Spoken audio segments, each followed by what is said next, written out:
面要介紹嘅單位係位於大圍站上蓋柏傲莊6A 座中低層2室，佢一個2房嘅單位，實用面積係488尺。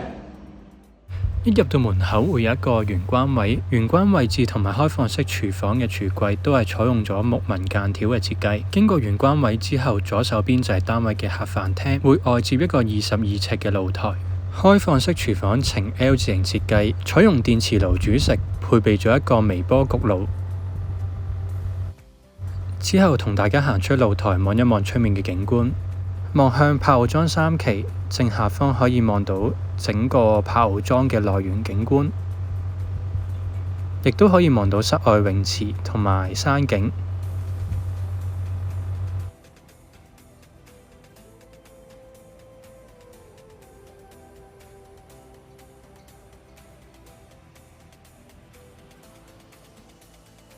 我哋喺露台嘅位置望返入去單位，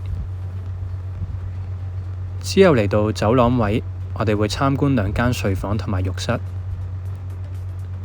右手邊嘅浴室採用咗趟門嘅設計，保留咗發展商嘅交樓標準，設有企缸，亦都有窗一個名廁。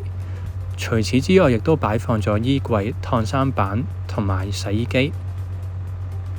而走廊盡頭係一間細房，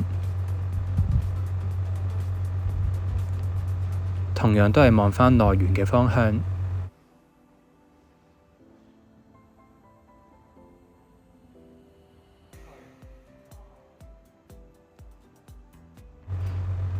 我哋最後會去到主人房，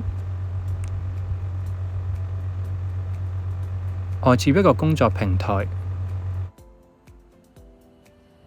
門口左手邊嘅位置可以擺放一個到頂嘅衣櫃，而主人房亦都係可以望到室外嘅泳池景。如果大家對呢個單位有興趣，歡迎聯絡 Leo，多謝收睇。